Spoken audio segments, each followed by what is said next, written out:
Okay, students. So this is your last part in your which one? C programming. Unit 2. Okay. So in the last video we have completed the C programming. So this and next video that consists of OOPS, that is object oriented programming language. So ಇವೆರಡು video ಆಯ್ತಂದ್ರೆ ನಿಮ್ದು unit 2 ಮುಗೀತಿದೆ. Okay, next. So object oriented programming ಅಂತಂದರೆ ಏನು ಹೇಳ್ಬೋದು ಅಂತಂದ್ರೆ C language ಆದಮೇಲೆ next language ಬಂದಿದ್ದು ಯಾವುದಂದ್ರೆ C++. ಓಕೆ, ಸೊ C++ ಆಗಿ ಏನು ಮಾಡ್ತಾರೆ, ಒಂದು ಕಾನ್ಸೆಪ್ಟ್ ಯೂಸ್ ಮಾಡ್ತಾರೆ.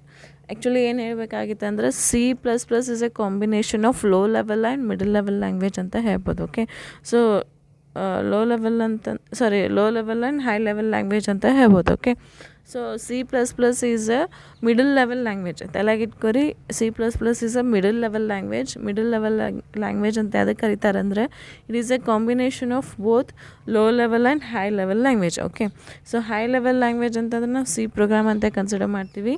ಲೋ ಲೆವೆಲ್ ಲ್ಯಾಂಗ್ವೇಜ್ ಅಂತಂದ್ರೆ ಊಪ್ಸ್ ಅಂತ ಕರಿತೀವಿ. ಸೊ ಇಲ್ಲೇ ಏನು ಹೇಳ್ಬೋದು ಅಂತಂದ್ರೆ C++ is a combination of C language and the OOPs language. Okay, so ಈಗ ನಾವು ಓಪ್ಸ್ ಅಂದರೆ ಏನಂತ ನೋಡೋಣ. ಓಪ್ಸ್ ಅಂತಂದರೆ ಏನಂತ ಕರೀತಾರೆ, ಆಬ್ಜೆಕ್ಟ್ ಓರಿಯೆಂಟೆಡ್ ಪ್ರೋಗ್ರಾಮಿಂಗ್ ಅಂತ ಕರೀತಾನೆ. ಓಕೆ, ಸೊ ನಾನು ನೋಡ್ಕೊ ತಗೊಂಡದ್ರಾಗ the programming methods have been modifying, giving birth to newer concepts since invention of the computer. Okay, so ಯಾವಾಗ ಕಂಪ್ಯೂಟರ್ ಬಂದದ ಅವಾಗಿನಿಂದ ಪ್ರೋಗ್ರಾಮಿಂಗ್ ಬೇರೆ ಬರತ್ತಾನೆ ಬಂದಾವೆ. Okay, so first generation of ಕಂಪ್ಯೂಟರ್ಸಿಂದ ಇಲ್ಲಿ ತನಕ ಭಾಳಷ್ಟು ಪ್ರೋಗ್ರಾಮಿಂಗ್ ಬಂದಾವೆ. Okay, we can say millions of programmings. Okay, so ಹಂಗೆ ಒಂದ್ರಾಗ ಏನಾರು ಡಿಫಾಲ್ಟ್ ಬಂತಂದ್ರೆ ನೆಕ್ಸ್ಟ್ ಪ್ರೋಗ್ರಾಮ್ ತೆಗೆದು ಅದ್ರಾಗ ಏನಾರು ಡಿಫಾಲ್ಟ್ ಬಂದು ನೆಕ್ಸ್ಟ್. ಸೊ ಹಂಗೆ ಇಲ್ಲಿ ತನಕ ಕಂಪ್ಯೂಟರ್ಸ್ ಇನ್ವೆಂಟ್ ಆದಾಗಿಂದ ಇಲ್ಲಿ ತನಕ ಭಾಳಷ್ಟು ಪ್ರೋಗ್ರಾಮಿಂಗ್ ಬಂದಾವ ಅಂತ ಹೇಳ್ತಾನೆ. Okay, earlier programming technique were modular programming, top down programming, bottom up programming and structure programming. So ಯಾವ್ಯಾವ ಟೈಪ್ಸ್ ಆಫ್ ಪ್ರೋಗ್ರಾಮಿಂಗ್ ಇರ್ತಾವೆ ಅಂತಂದ್ರೆ ಮಾಡ್ಯುಲರ್ ಪ್ರೋಗ್ರಾಮಿಂಗ್ ಇರ್ತಾವೆ, ಟಾಪ್ ಡೌನ್ ಇರ್ತಾವೆ, ಬಾಟಮ್ ಅಪ್ ಇರ್ತದೆ ಆ್ಯಂಡ್ ಸ್ಟ್ರಕ್ಚರ್ ಇರ್ತದೆ ಅಂತ ಹೇಳ್ತಾನೆ. ಓಕೆ, ಸೊ ಟಾಪ್ ಡೌನ್ ಅಂದ್ರೆ ನಿಮ್ಮ ಸಿ ಪ್ರೋಗ್ರಾಮಿಂಗ್. ಸೊ ಮ್ಯಾಲಿಂದ ಸ್ಟಾರ್ಟ್ ಆಗಿ ತಳಗೆ ಎಂಡ್ ಆಗ್ತದೆ ಹಂಗೆ. ಸೊ ಡಿಫ್ರೆಂಟ್ ಪ್ರೋಗ್ರಾಮಿಂಗ್ ಇರ್ತಾವೆ ಅಂತ ಹೇಳ್ತಾನೆ. Like languages like basic C and part of C++ are based on structured programming. So ಇವೆಲ್ಲ ಏನದಾವ, ಸ್ಟ್ರಕ್ಚರ್ಡ್ ಪ್ರೋಗ್ರಾಮಿಂಗ್ ಅದಾವ ಅಂತ ಹೇಳ್ತಾರೆ. ಯಾಕಂದ್ರೆ ಅದಕ್ಕೆ ಆದಂಥ ಒಂದು ಸ್ಟ್ರಕ್ಚರ್ ಇರ್ತಾವೆ. ಓಕೆ, ಆ ಸ್ಟ್ರಕ್ಚರ್ ಮೇಲೆ ಅದನ್ನು ನಾವು ಪ್ರೋಗ್ರಾಮ್ ಬರಿತೀವಿ. ಸಿ ಲ್ಯಾಂಗ್ವೇಜಿಗೆ ಹೆಂಗದ, ನಿಮಗೆ ಫಸ್ಟ್ ಪ್ರಿಪ್ರೊಸೆಸರ್ ಬರೀಬೇಕು, ಆಮೇಲೆ ಗ್ಲೋಬಲ್ ಡಿಕ್ಲರೇಷನ್ ಮಾಡಬೇಕು, ಆಮೇಲೆ ಮೇನ್ಗೆ ಹೆಂಗದ. ಸೊ ಹಾಗೆಲ್ಲ ಅದಕ್ಕೂ ಒಂದು ಸ್ಟ್ರಕ್ಚರ್ ಇರ್ತದೆ. ಹಂಗೆ C++ಗೂ ಸ್ಟ್ರಕ್ಚರ್. ಸೊ ಅದಕ್ಕೆ ಏನು ಕರಿತೀವಿ, ಸ್ಟ್ರಕ್ಚರ್ ಪ್ರೋಗ್ರಾಮಿಂಗ್ ಲ್ಯಾಂಗ್ವೇಜ್ ಅಂತ ಕರಿತೀವಿ. Okay, next, similar to the earlier method, structured or procedural approach in programming design has also some disadvantages due to which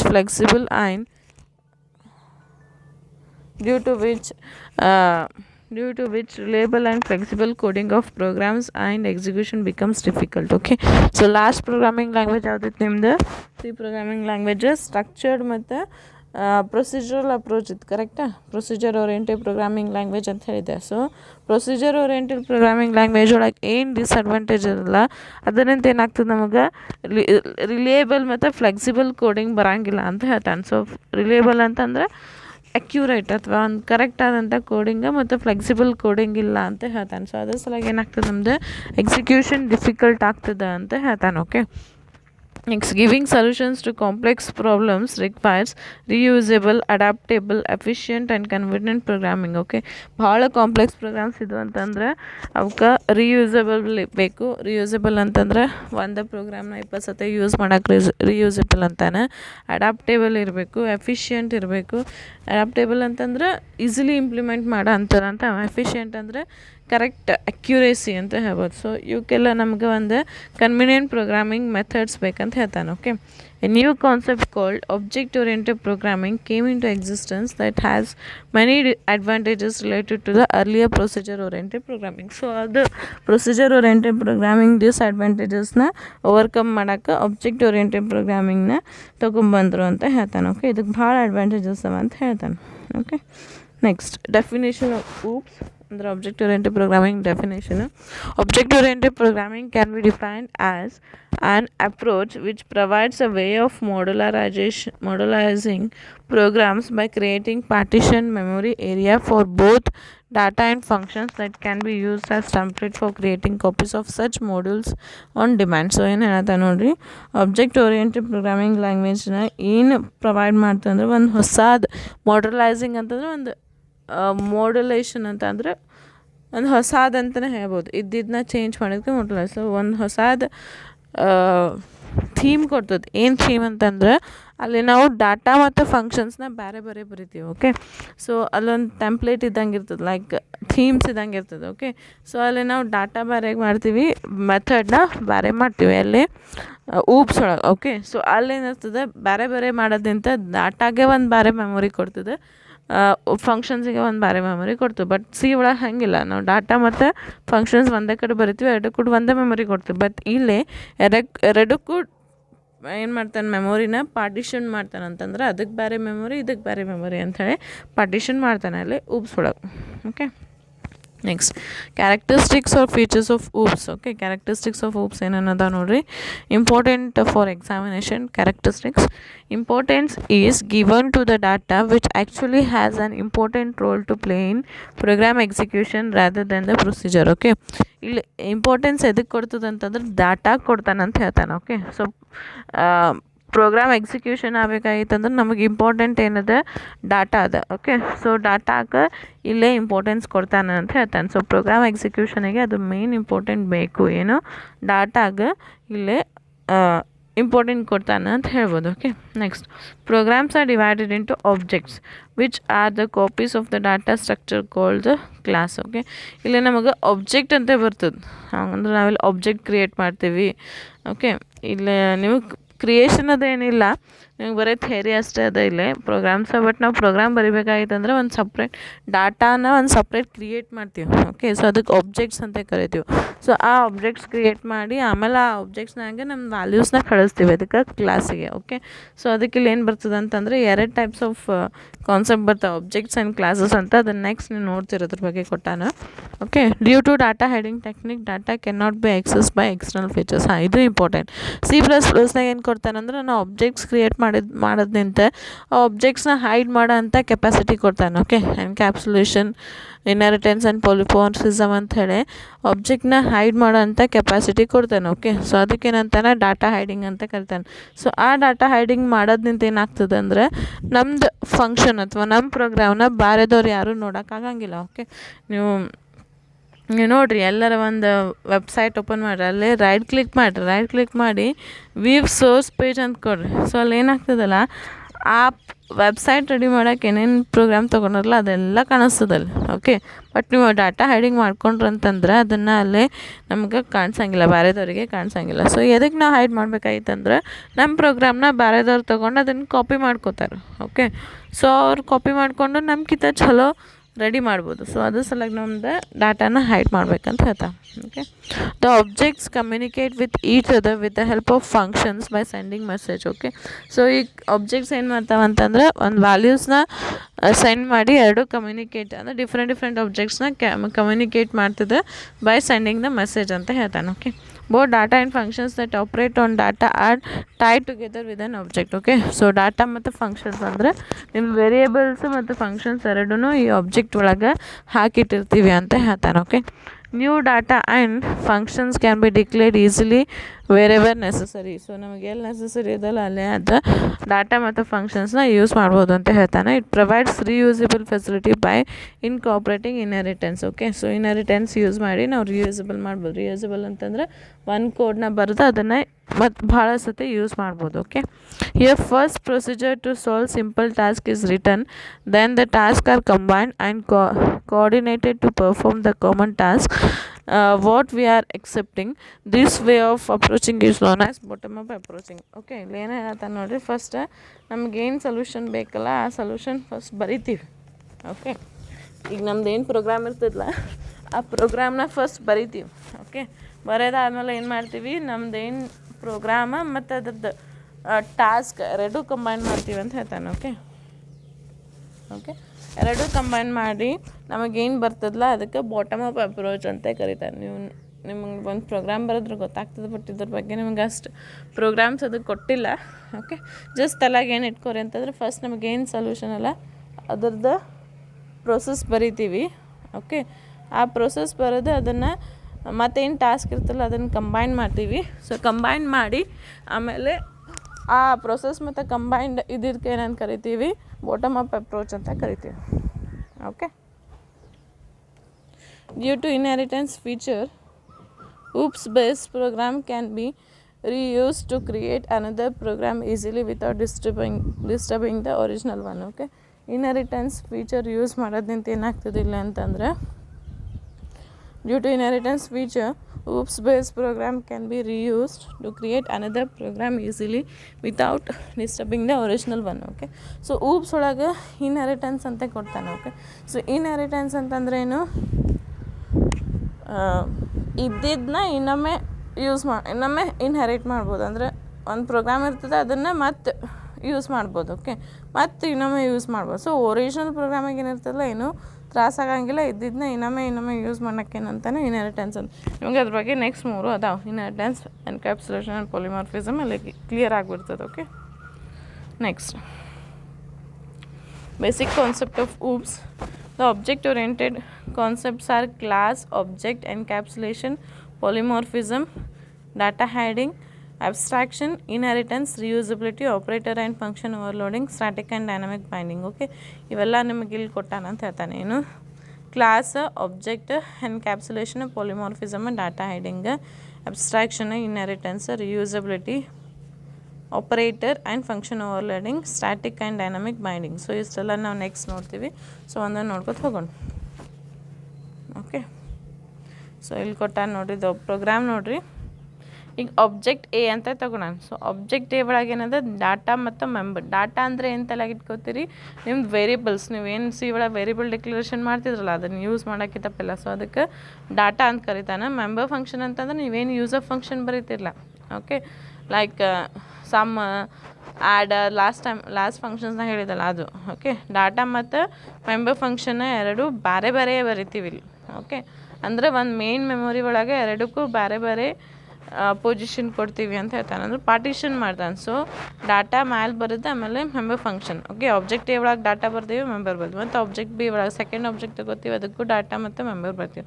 ಮತ್ತು ಥರ್ಡ್ ಆಬ್ಜೆಕ್ಟ್ ತಗೋತೀವಿ ಸಿ ಅಂತ, ಅದಕ್ಕೂ ಡಾಟಾ ಮತ್ತು ಮೆಂಬರ್ ಬರ್ತೀವಿ. ಓಕೆ, ಇವೆಲ್ಲನೂ ಏನಾಗ್ತದೆ, ಕಮ್ಯುನಿಕೇಟ್ ಮಾಡ್ತದೆ ಅಂತ ಹೇಳ್ತಾನೆ. ಸೊ ಕಮ್ಯುನಿಕೇಟ್ ಮಾಡೋ ಸಲುವಾಗಿ ಏನಾಗ್ತದೆ, ಅದನ್ನು ಆಬ್ಜೆಕ್ಟ್ ಓರಿಯೆಂಟೆಡ್ ಅಪ್ರೋಚ್ ಅಂತ ಕರಿತೀವಿ. ಸೊ ಅಲ್ಲಿ ನೋಡಿ, ಎ ನಿಂತ ಬಿ ಕೊಟ್ಟಾನ, ಬಿ ನಿಂತ ಸಿ ಕೊಟ್ಟಾನ, ಸಿ ನಿಂತ ಎ ಕೊಟ್ಟಾನ. ಸೊ ಎಲ್ಲನೂ ಕಮ್ಯುನಿಕೇಟ್ ಮಾಡ್ತಾವೆ, ತಮ್ಮದೇ ಆದಂಥ ಒಂದು ವೇರಿಯಬಲ್ಸ್ ಪಾಸ್ ಮಾಡ್ತಾವೆ, ಅಥವಾ ವ್ಯಾಲ್ಯೂಸ್ ಪಾಸ್ ಮಾಡ್ತಾವೆ, ಅಥವಾ ಮೆಸೇಜ್ ಪಾಸ್ ಮಾಡಿ ಕಮ್ಯುನಿಕೇಟ್ ಮಾಡ್ತಾವೆ ಅಂತ ಹೇಳ್ತಾನೆ. ಓಕೆ, ಇಲ್ಲಿ ಎಕ್ಸಾಂಪಲ್ ತೊಗೊಂಡು ನೋಡಿರಿ, ಸ್ಟೂಡೆಂಟ್ ಒಳಗೆ. ಓಕೆ, ಸ್ಟೂಡೆಂಟ್ ಒಳಗೆ ಡಾಟಾ ಏನೀಗ ನೇಮ್. ಓಕೆ, ನೀವು char name, int roll number, int marks ಬರೀತಿರಲ್ಲ, ಅವೆಲ್ಲ ಏನಾಯ್ತು ಈಗ ಡಾಟಾ ಆತ. ಓಕೆ, ಏನೇನು ಮಾಡ್ತೀರಿ, ಅವಕ್ಕೆ ಸಮ್ ಮಾಡ್ತೀರಿ, ಅವರೇಜ್ ಮಾಡ್ತೀರಿ, ಡಿಸ್ಪ್ಲೇ ಮಾಡ್ತೀರಿ, ಅವೆಲ್ಲ ಏನಾಯ್ತು ಫಂಕ್ಷನ್. ಸೊ ಈಗ ಒಂದು ಆಬ್ಜೆಕ್ಟ್ನ ಹೆಂಗೆ ರಿಪ್ರೆಸೆಂಟ್ ಮಾಡ್ತೀರಿ ಅಂತಂದ್ರೆ data, that is what variables you are using, ಅದಕ್ಕೆ ಡಾಟಾ ಅಂತ ಕರಿತೀವಿ. ಏನು ಫಂಕ್ಷನ್ಸ್ ಬರತ್ತಿಲ್ಲ ಲೈಕ್ ಸಮ್, ಅವರೇಜ್, ಡಿಸ್ಪ್ಲೇ, ಅವಕ್ಕೇನಂತ ಕರಿತೀವಿ, ಫಂಕ್ಷನ್ಸ್ ಅಂತ ಕರಿತೀವಿ. Okay, this is the representation of object ಅಂತ ಹೇಳ್ಬೋದು. ಓಕೆ, ಸೊ ನೆಕ್ಸ್ಟ್ ಆಬ್ಜೆಕ್ಟ್ ನೋಡ್ರಿ. ಈಗ object may be defined as a single unit or a group which holds together data and functions and behaves according to the class it belongs to. So ಈಗ object ಒಳಗೆ ಏನಿರ್ತದೆ, ನಿಮ್ಗೆ ಒಂದು single unit ಅಂತ ಕರಿತೀವಿ. ಅಂದರೆ ಒಂದೇ ಯೂನಿಟ್ ಇರ್ತದೆ, ಅದ್ರಾಗ ಏನೇನು ಇರ್ತದೆ, ಡಾಟಾ ಮತ್ತು ಫಂಕ್ಷನ್ಸ್ ಎರಡೂ ಇರ್ತಾವೆ ಅಂತ ಹೇಳ್ತಾನೆ. ಓಕೆ, ಸೊ ಆಬ್ಜೆಕ್ಟ್ ಅಂದರೆ ಹೆಂಗೆ ಡಿಫೈನ್ ಮಾಡ್ತಾರೆ, it is a single unit. ಒಂದು ಸಿಂಗಲ್ ಯೂನಿಟ್ ಇರ್ತದೆ, ಅದರೊಳಗೆ ನಿಮಗೆ ಡಾಟಾ ಮತ್ತು ಫಂಕ್ಷನ್ಸ್ ಎರಡೂ ಹೋಲ್ಡ್ ಮಾಡಿ ನಮಗೆ ಕ್ಲಾಸ್ ಹೆಂಗೆ ಹೇಳ್ತದಲ್ಲ ಅದ್ರ ಪ್ರಕಾರ ನಾವು ಮಾಡ್ಕೊತ ಹೋಗ್ತೀವಿ. ಓಕೆ, ನಿಮ್ಗೆ ಎಕ್ಸಾಂಪಲ್ ಕೊಡಬೇಕಾಗಿತ್ತಂದ್ರೆ ನಾವು, ಈಗ ನಿಮ್ಗೆ ಕ್ಲಾಸ್ ರೂಮ್ ಇರ್ತದಲ್ಲ, BCom 4 sem. So that is class room is a class. Okay, ಅದ್ರಾಗ ಏನು ನೀವು ಕುಂತಿರ್ತಿರಲ್ಲ ಹುಡುಗರು, ಅದಕ್ಕೆ ನಾನು ಕರಿತಾನೆ ಆಬ್ಜೆಕ್ಟ್ಸ್ ಅಂತ ಕರಿತಾನೆ. ಓಕೆ, ಸೊ ಆಬ್ಜೆಕ್ಟ್ ಒಳಗೆ ಗರ್ಲ್ಸು ಇರ್ಬೋದು, ಬಾಯ್ಸು ಇರ್ಬೋದು. ಸೊ ಹಂಗೆ ಒಂದು ಕ್ಲಾಸ್ ರೂಮ್ನಾಗ ಹೆಂಗೆ ಗರ್ಲ್ಸ್ ಆ್ಯಂಡ್ ಬಾಯ್ಸ್ ಇರ್ತದಲ್ಲ, ಹಂಗೆ ಇಲ್ಲಿ ನಮ್ದು ಒಂದು ಕ್ಲಾಸ್ ಒಳಗೆ ಕ್ಲಾಸ್ನಾಗ ಅಂದ್ರೆ ಒಂದು ಕ್ಲಾಸ್ನಾಗ ಆಬ್ಜೆಕ್ಟ್ ಇರ್ತವೆ, ಆ ಆಬ್ಜೆಕ್ಟ್ನಾಗ ಡಾಟಾ ಮತ್ತು ಫಂಕ್ಷನ್ ಎರಡೂ ಇರ್ತಾವೆ. ಸೊ ಹೆಂಗೆ ನೀವು ಕ್ಲಾಸ್ನಾಗ ಗರ್ಲ್ಸಿಗೆ ಸಪ್ರೇಟ್ ಪಾರ್ಟಿಷನ್ ಕೊಡ್ತೀರಿ, ಬಾಯ್ಸಿಗೆ ಸಪ್ರೇಟ್ ಪಾರ್ಟಿಷನ್ ಕೊಡ್ತಿರಲ್ಲ, ಹಂಗೆ ಇಲ್ಲಿ ನಮ್ದು ಆಬ್ಜೆಕ್ಟ್ ಒಳಗೆ ಗರ್ಲ್ಸಿಗೆ ಒಂದು ಪಾರ್ಟಿಷನ್ ಕೊಡ್ತೀವಿ, ಆಮೇಲೆ ಡಾಟಾಗೆ ಒಂದು ಪಾರ್ಟಿಷನ್ ಕೊಡ್ತೀವಿ ಮತ್ತು ಫಂಕ್ಷನ್ಸಿಗೆ ಒಂದು ಪಾರ್ಟಿಷನ್ ಕೊಡ್ತೀವಿ ಅಂತ ಹೇಳ್ತಾನೆ. ಓಕೆ, ತಿಳಿತಾ? ಸೊ ಅದಕ್ಕೆ ಏನಂತ ಕರಿತಾನೆ, ಆಬ್ಜೆಕ್ಟ್ ಅಂತ ಕರಿತಾನೆ. ಸೊ ಆಬ್ಜೆಕ್ಟ್ ಟೋಟಲ್ ಕ್ಲಾಸ್ ಅನ್ನೋದು ಒಂದೇ, ಬಟ್ ಕ್ಲಾಸ್ ಒಳಗೆ ಏನದಾವ ಆಬ್ಜೆಕ್ಟ್ ಅದಾವೆ, ಎರಡು ಆಬ್ಜೆಕ್ಟ್, ಯಾವುದು ಡಾಟಾ ಮತ್ತು ಫಂಕ್ಷನ್. ತಿಳಿತಾ? Okay. It may represent a person, a place, bank account or any item that program has to handle. ಇದ್ರೆ ಇನ್ನೂ ಇರ್ಬೋದು. ಓಕೆ, ಪರ್ಸನ್ ಇರ್ಬೋದು, ಪ್ಲೇಸ್ ಇರ್ಬೋದು, ಆಬ್ಜೆಕ್ಟ್ ಒಳಗೆ ಹೇಳತ್ತೀನಿ. ಆಬ್ಜೆಕ್ಟ್ ಒಳಗೆ ಪ್ಲೇಸು ಇರ್ಬೋದು, ಪರ್ಸನು ಇರ್ಬೋದು, ಬ್ಯಾಂಕ್ ಅಕೌಂಟ್ಸ್ ಏನು ಬೇಕಾದ್ರೂ ಇರ್ಬೋದು ಅಂತ ಹೇಳ್ತಾನೆ. Okay, the concept of object is breaking up a program into various parts and each of these parts is conceptualised as performing a discrete class. So ಈ object ಒಳಗೆ ಏನಿರ್ತದೆ, ಒಂದು ಪ್ರೋಗ್ರಾಮ್ ಒಳಗೆ ಆಬ್ಜೆಕ್ಟ್ಸ್ ಏನಿರ್ತಾವಲ್ಲ, ಒಂದು ಪರ್ಫಾರ್ಮಿಂಗ್ ಮಾಡ್ತದೆ, ಕಾನ್ಸೆಪ್ಟಲೈಸ್ ಪರ್ಫಾರ್ಮೆನ್ಸ್ ಮಾಡ್ತದೆ. So ಅದರಿಂದ ಏನಾಗ್ತದೆ, ಒಂದು ನಮ್ಗೆ ಡಿಸೈರ್ಡ್ ಟಾಸ್ಕ್ ಬರ್ತದೆ ಅಂತ ಹೇಳ್ತಾನೆ. ನಾವೇನು ಏನು ಆಬ್ಜೆಕ್ಟ್ ಮತ್ತು ಪ್ರೋಗ್ರಾಮ್ ವರ್ಕ್ ಮಾಡಿದೆ ಅಂತ ಒಂದು ಪರ್ಟಿಕ್ಯುಲರ್ ಟಾಸ್ಕ್ ಬರ್ತದೆ ಅಂತ ಹೇಳ್ಬೋದು. Okay, as mentioned above, a bank account may be regarded as an object. Okay, a bank account is a broader term relating to the transaction in bank. Okay, when we actually move inside the term bank account, there may be ledgers, balance sheet, profit, loss account etcetera. Okay, ಈಗ ನಮ್ಗೆ ಒಂದು bank account consider ಮಾಡಿದ್ವಿ, bank ಅನ್ನೋದು ಒಂದು class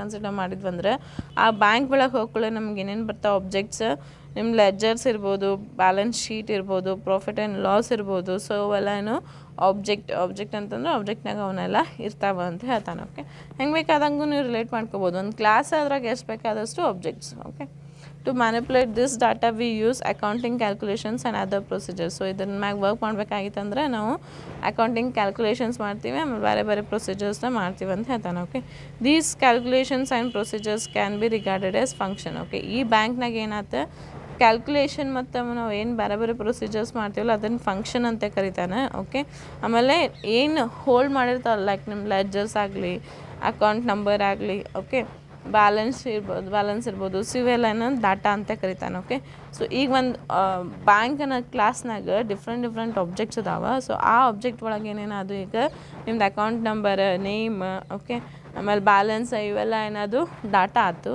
ಅದನ್ನು modification ಮಾಡಬೇಕಾಗಿತ್ತು ಅಂದ್ರೆ ನಾವೇನು ಕ್ಯಾಲ್ಕುಲೇಷನ್ಸ್ ಮಾಡ್ತೀವಿ, ಏನು ಪ್ರೊಸೀಜರ್ಸ್ ಮಾಡ್ತೀವಿ, ಲೈಕ್ ನಿಮ್ಮ ಪ್ರಾಫಿಟ್ ಆ್ಯಂಡ್ ಲಾಸ್ ಕ್ಯಾಲ್ಕುಲೇಟ್ ಮಾಡೋದಾಗಲಿ, ಆಮೇಲೆ ಎಷ್ಟು ಸೊಲ್ಯೂಷನ್ಸ್ ಲೈಕ್ ಅಡಿಷನ್ ಎಷ್ಟು ಅದು, ಸಬ್ಸ್ಟ್ರಾಕ್ಷನ್. ಸೊ ಇದನ್ನೆಲ್ಲ ಏನದ ಫಂಕ್ಷನ್ಸ್ ಅಂತ ಕರಿತೀವಿ. ಸೊ ಟೋಟಲಿ ನಿಮ್ಗೆ ಗೊತ್ತಾಗ್ತಿಲ್ಲ, ಬ್ಯಾಂಕ್ ಅನ್ನೋ ಕ್ಲಾಸ್ನಾಗ ಭಾಳಷ್ಟು ಆಬ್ಜೆಕ್ಟ್ಸ್ ಅದಾವೆ. ಆ ಆಬ್ಜೆಕ್ಟ್ಸ್ನಾಗ ಒಂದಿಷ್ಟು ಡಾಟಾ ಅಂತ ಕರಿತೀವಿ, ಒಂದಿಷ್ಟು ಫಂಕ್ಷನ್ಸ್ ಅಂತ ಕರಿತೀವಿ. So this is the concept of class and objects. Clear? Okay,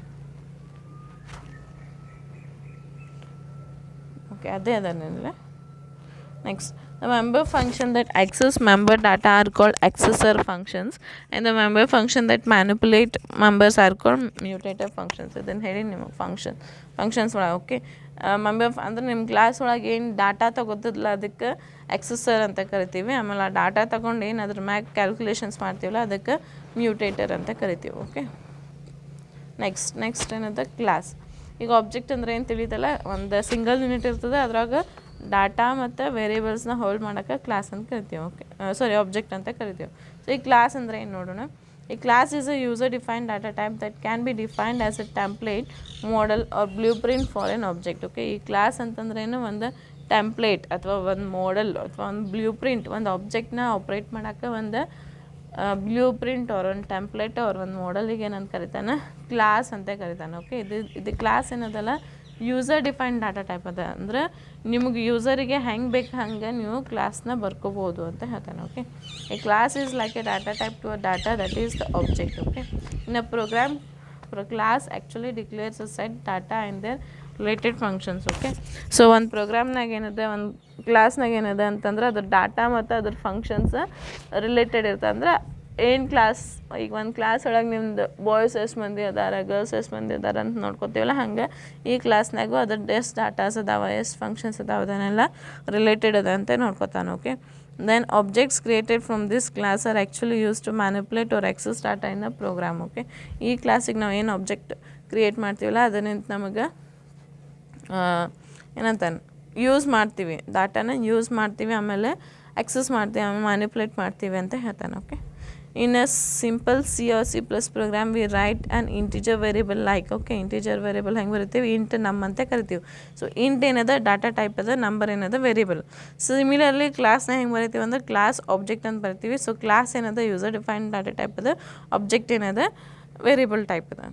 okay, ಈಗ ಎಕ್ಸಾಂಪಲ್ ಕೊಡತ್ತ ನೋಡ್ರಿ, ಪ್ರಿಂಟರ್ ಹೆಚ್ ಪಿ ಅಂತ. ಸೊ ಹೆಚ್ ಪಿ ಏನದ, H P is of type printer ಅಂತ ಹೇಳ್ಬೋದು. So the class printer defines general structure of the computer printer needed for the printer manufacturing companies. The object HP is particular term that acts according to the class printer. Okay, ಈಗ ನಮ್ದು class ಏನದ printer ಅದ, ಅದ್ರಾಗ object ಏನದ H P ಇದೆ. So class ಹೆಂಗೆ ಹೇಳ್ದೆ ಅದ್ರ ಪ್ರಕಾರ ಹೆಚ್ ಪಿನ ವರ್ಕ್ ಮಾಡ್ತೀವಿ ಅಂತ ಹೇಳ್ಬೋದು. Okay, so this is about class objects, introduction to object programming language, definition of object programming language, characteristics of object programming language, object ಅಂದ್ರೆ ಏನು, ಕ್ಲಾಸ್ ಅಂದರೆ ಏನು ನೋಡಿದ್ವಿ. ಓಕೆ, ಸೊ ನೆಕ್ಸ್ಟ್ ಒಂದು ವೀಡಿಯೋ ಆಗ್ತದೆ ಇದ್ರ ಮೇಲೆ, ಅದ್ರಾಗ ನಾವು ಎನ್ಕ್ಯಾಪ್ಸುಲೇಷನ್ ಅಂದ್ರೆ ಏನು, ಇನ್ಹೆರಿಟೆನ್ಸ್ ಅಂದ್ರೆ ಏನು, ಸೊ ಅದನ್ನೆಷ್ಟು ನೋಡ್ಕೊಂಡು. Okay, will end here.